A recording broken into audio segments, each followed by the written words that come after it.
Boa noite, pessoal. Estão me ouvindo bem? Estão me ouvindo?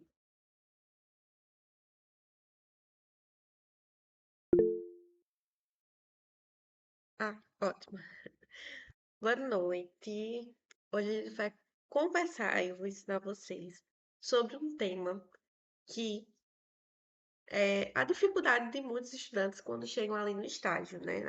Pula a parte de avaliar, pula a ficha de avaliação e chega na parte de fazer o diagnóstico cinético funcional do paciente e não sabe como elaborar esse diagnóstico. Às vezes pode ser uma frase, pode ser várias linhas, a depender do caso do paciente, certo?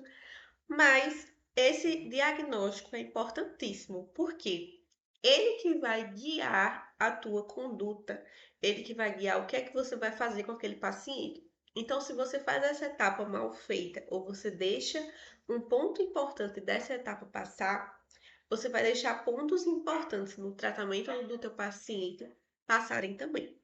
E hoje a gente vai conversar sobre isso. Vou colocar aqui a apresentação.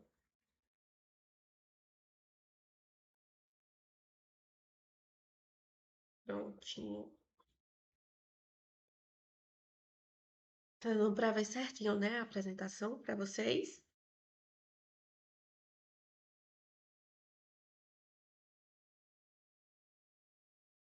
Ótimo. Vamos lá, começar. Diagnóstico cinético funcional. Antes de falar sobre esse diagnóstico cinético funcional, a gente vai falar sobre duas siglazinhas que são muito importantes. A CID e a CIF. O que é que essas siglas são?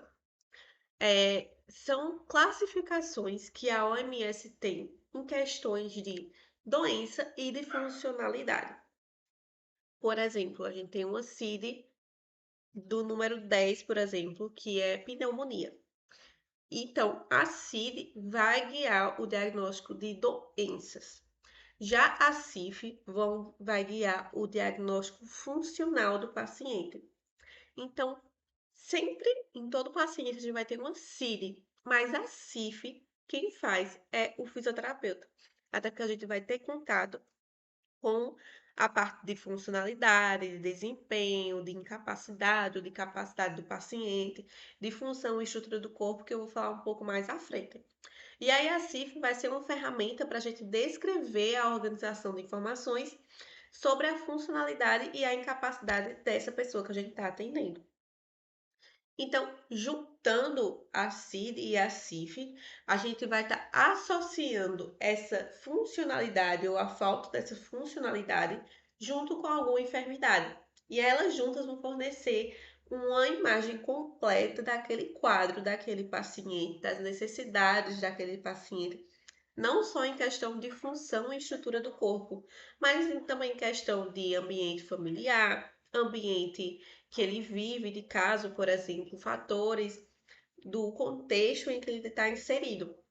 E aí vai ser possível a gente realmente dar uma atenção individualizada àquele paciente, saindo daquele modelo mais biomédico, que só olha o paciente pela doença que ele tem. Aí, lembrando, a CIF é uma classificação, certo? Mas não é um instrumento para a gente avaliar. O que significa? A gente vai usar a CIF, sim, como meio da gente guiar os pontos importantes dessa avaliação. Mas ela não serve como um instrumento. Então, significa que, por exemplo, na ficha lá que você preenche do seu paciente, a CIF não vai estar lá como um teste ou como uma escala para você preencher. É só um instrumento para você utilizar e deixar a tua avaliação mais embasada. Inclusive, em alguns serviços mais avançados, eles já utilizam os números da CIF, tem vários números. No final da sala, eu vou estar mandando para vocês um PDF bem completo sobre isso, para todo fisioterapeuta, em toda avaliação, colocar a CIF daquele paciente. Então, é um ponto que vem cada vez mais sendo implementado em grandes centros e daqui a alguns anos não vai demorar a chegar em pequenas clínicas. E a CIF não vai classificar as pessoas, A CID tende a fazer com que aquela pessoa seja só aquela patologia que ela está. Já a CIF não vai utilizar isso. E quais são os objetivos da CIF e os princípios? Segundo a OMS, né, fornecer uma base científica para compreender e estudar a saúde e estados relacionados aos resultados de intervenções, determinantes e alterações do nível de saúde e funcionalidade.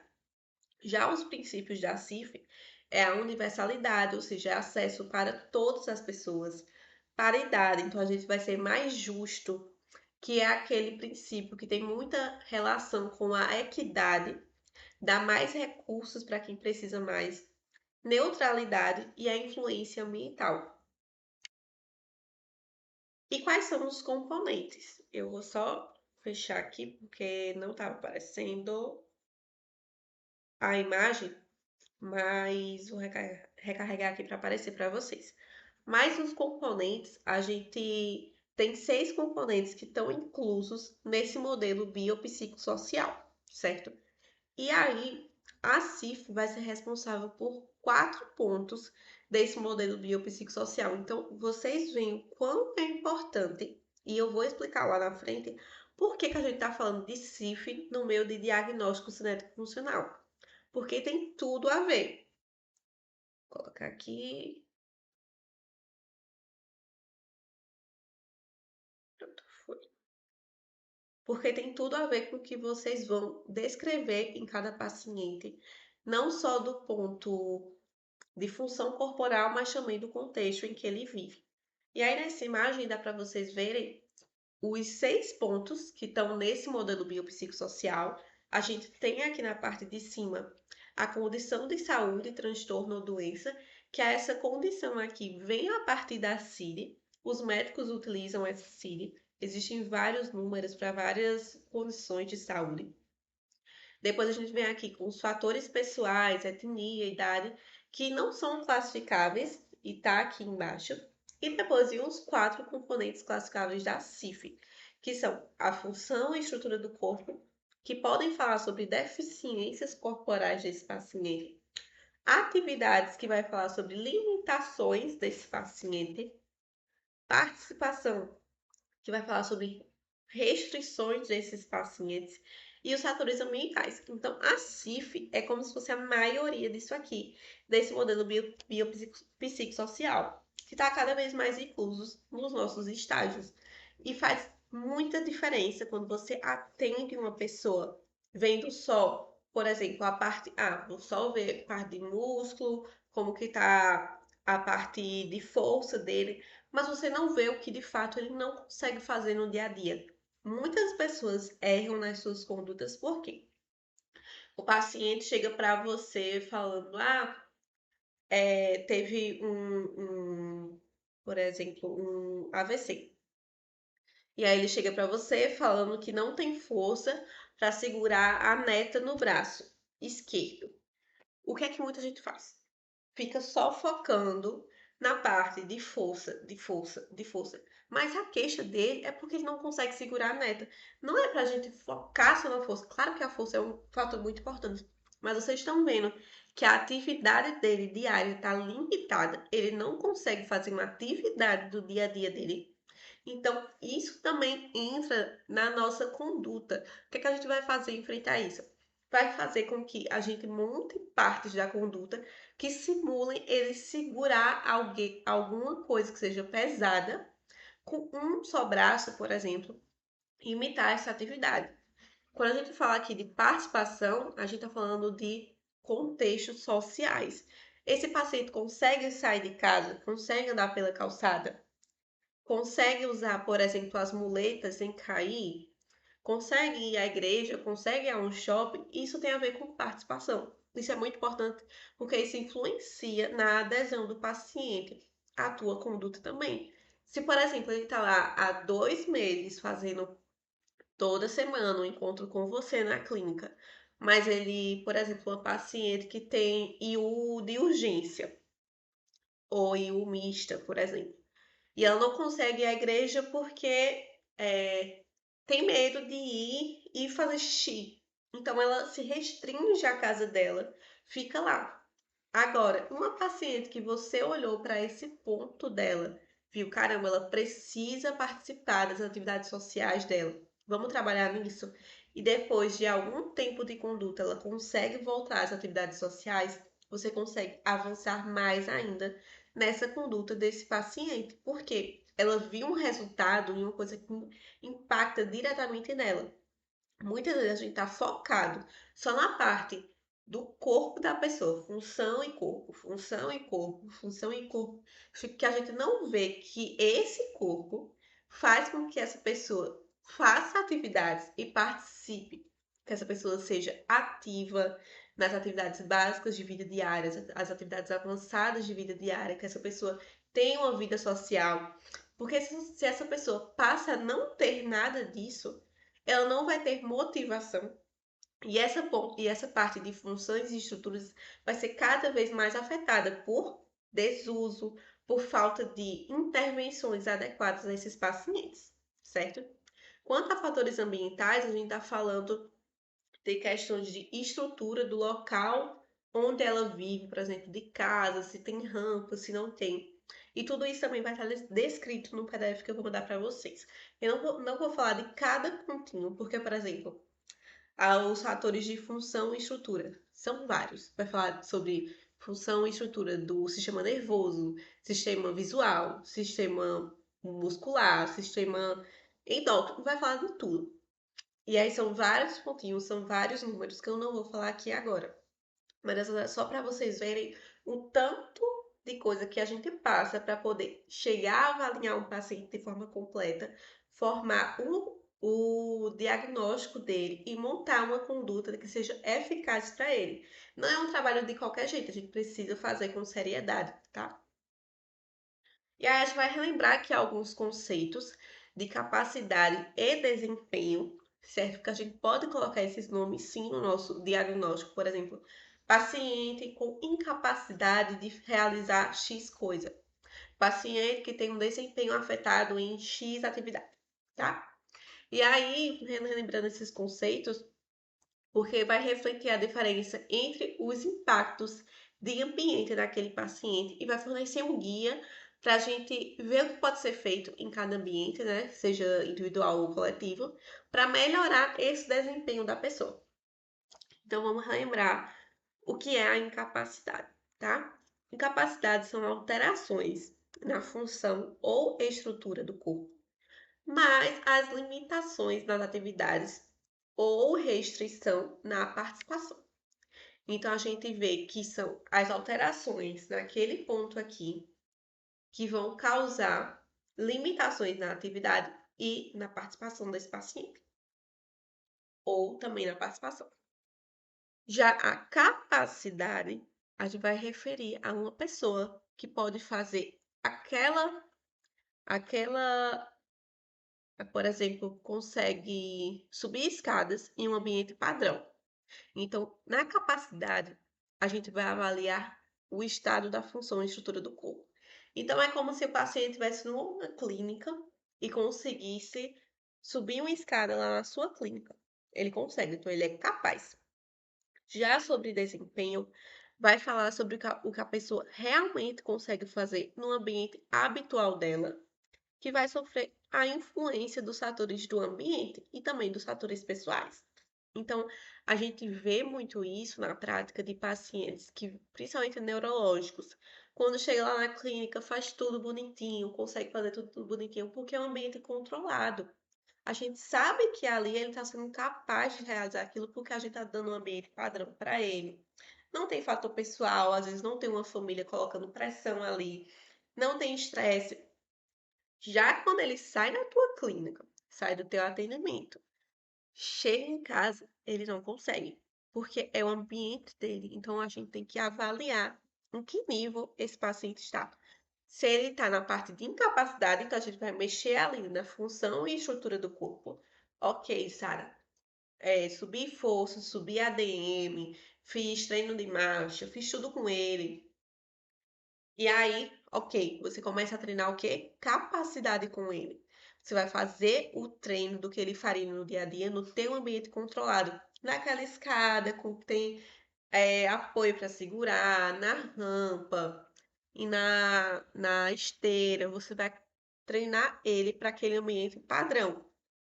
E depois disso, você vai evoluir para o desempenho desse paciente. O que seria esse desempenho? Você vai colocar obstáculos na tua conduta, que tudo isso a gente vai se guiar pelo diagnóstico, tá? Para que ele se adapte ao ambiente dele real. Então, por exemplo, você viu que ele já está conseguindo subir escada e andar na esteira da tua clínica. Então, você vai chegar, vai perguntar para ele como que é esse ambiente no lugar onde ele mora, na casa dele, como que são as escadas. O degrau é menor, o degrau é maior, e você vai começar a simular essas dificuldades na tua conduta, que quando ele chegar em casa vai estar tudo muito mais fácil para ele, certo? Não esqueçam disso. E aí, tudo isso que eu falei tem a ver com diagnóstico cinético funcional. CIF vai falar sobre funcionalidade. Nosso diagnóstico como fisioterapeutas e vocês como futuros fisioterapeutas é centrado na funcionalidade. Então, a gente nunca vai falar que uma paciente tem bursite no ombro. Esse não é o nosso papel. Isso vem do diagnóstico da CID que o médico envia para a gente. O nosso diagnóstico seria, por exemplo, paciente tem diminuição de força muscular, paciente tem diminuição de ADM em movimentos do ombro, por exemplo. Paciente sente dor, tem crépitos. Essa é a nossa avaliação. E a partir disso, a gente vai desenvolver um diagnóstico que é totalmente focado na CIF. Claro que a gente não vai usar a CIF para tudo, mas eu trouxe isso porque é um ponto muito importante para a gente humanizar esse atendimento e sair daquela caixinha de só músculo e osso, músculo e osso, músculo e osso, que muitas vezes não traz o resultado. Muita gente sai falando que a fisioterapia não serve para nada, sendo que as pessoas que avaliaram não souberam traçar um diagnóstico de fato que seja importante para aquele paciente. E aí, a partir disso, a gente vai desenvolver estratégias e condutas que são eficazes para que os pacientes tenham maiores resultados. Então, sempre pensar no seu paciente. O seu paciente é o centro daquela avaliação, é o centro daquele diagnóstico. É para você, é para ele que você vai olhar como eu posso melhorar a vida daquele paciente, certo? E aí, o nosso diagnóstico vai começar onde? Na avaliação. Então, partindo de uma avaliação que seja bem feita, né? A gente está imaginando de uma avaliação que é bem feita aqui, que a gente usou a ficha de avaliação, ouviu o paciente na HD, ouviu a queixa principal dele. Gente, escutem a queixa principal do seu paciente.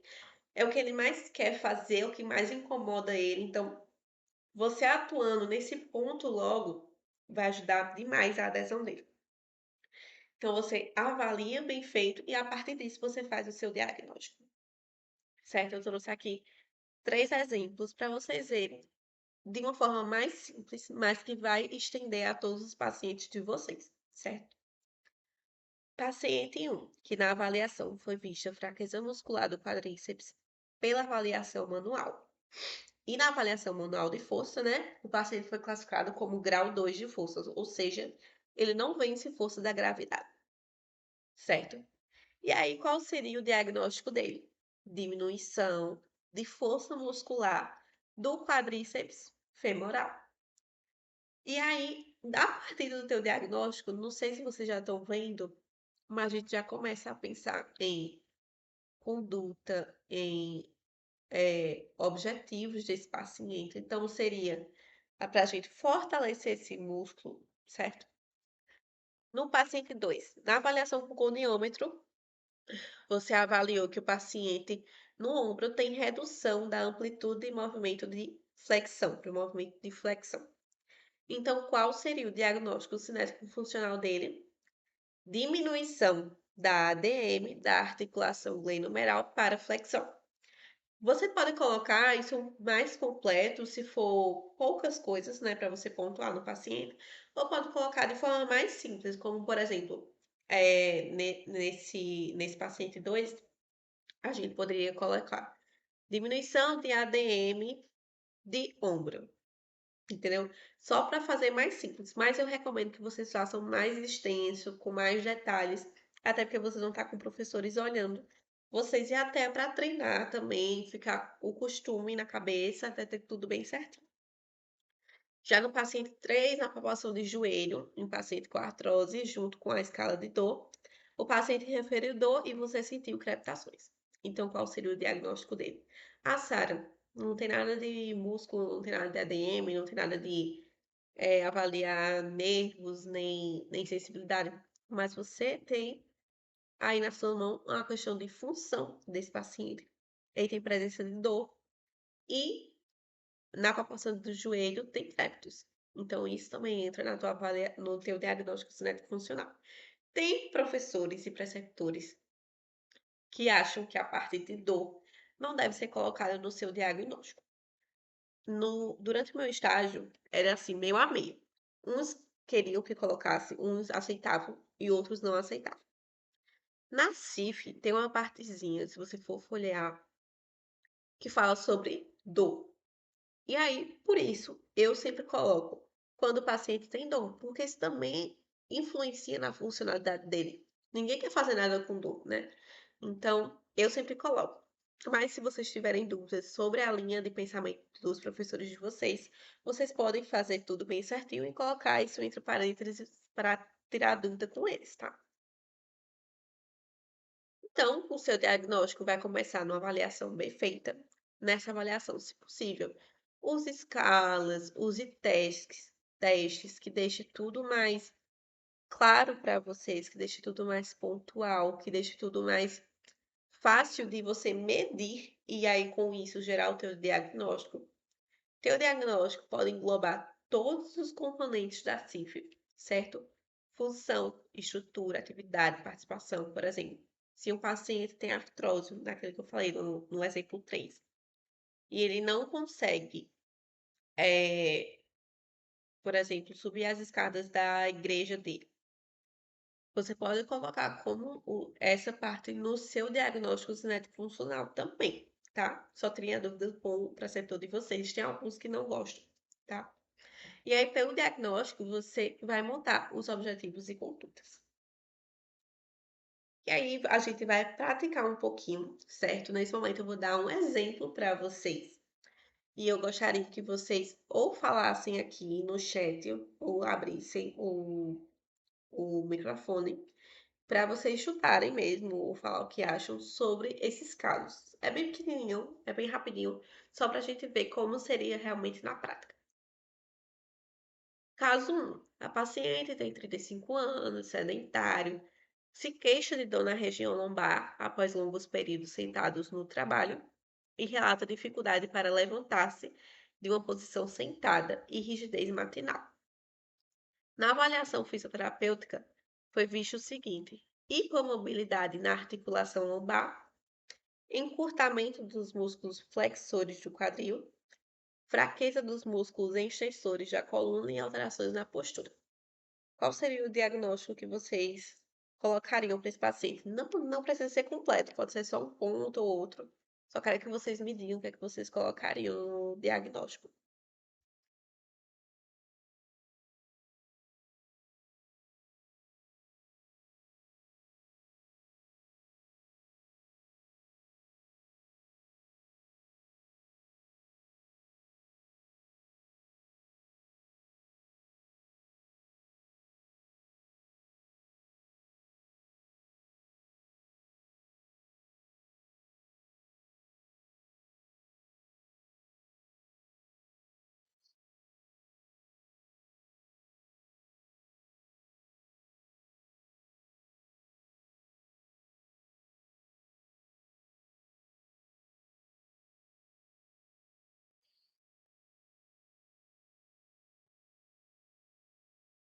E aí, nada nem sobre a parte da fraqueza que eu falei no slide anterior, como seria.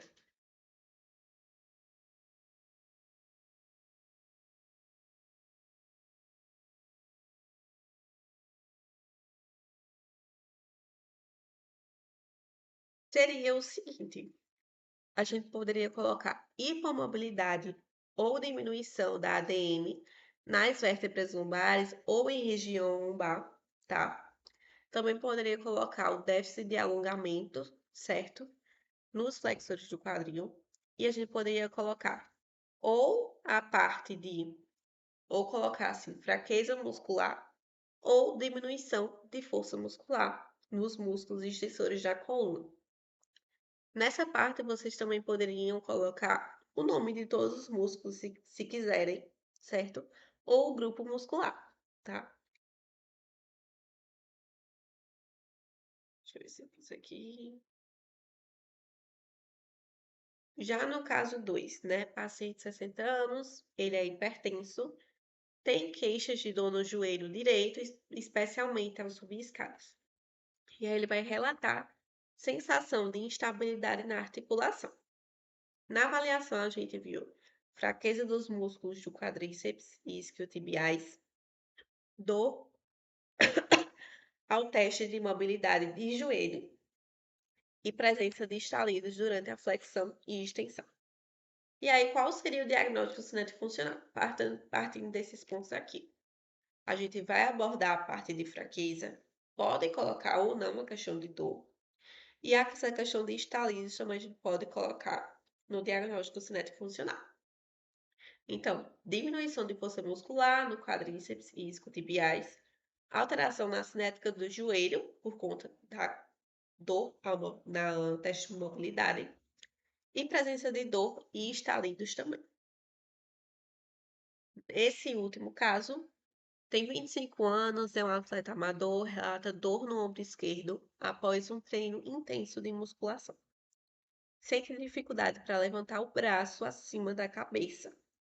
Na avaliação, a gente vai ver o seguinte: tem dor na palpação do grupo do manguito rotador, limitação na amplitude de movimento, principalmente na elevação de ombro lateral, e alteração na postura escapular. O que seria essa postura? A posição que que a escápula está, tá?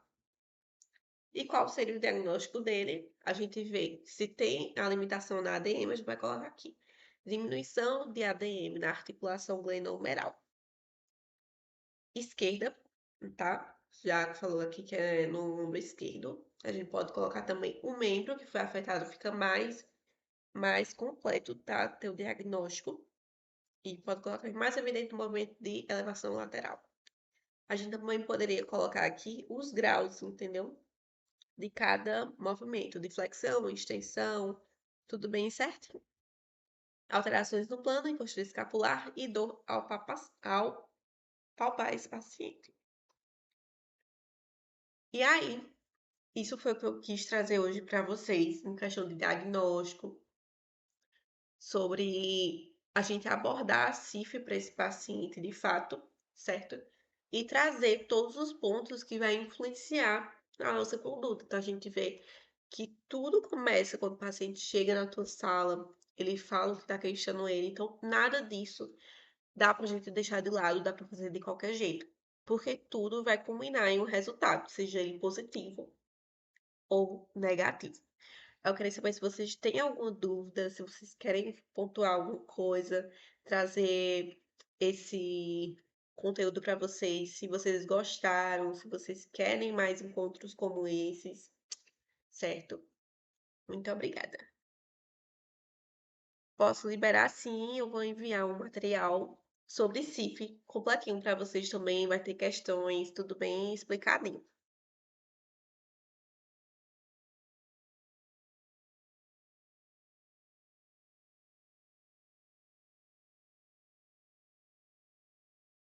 E eu tô tentando aqui gravar essa aula, mas eu não sei se vai dar certo. Mas se der, eu também vou colocar o link lá no grupo, tá? Pra todo mundo ver. Muito obrigada, gente. E até o próximo.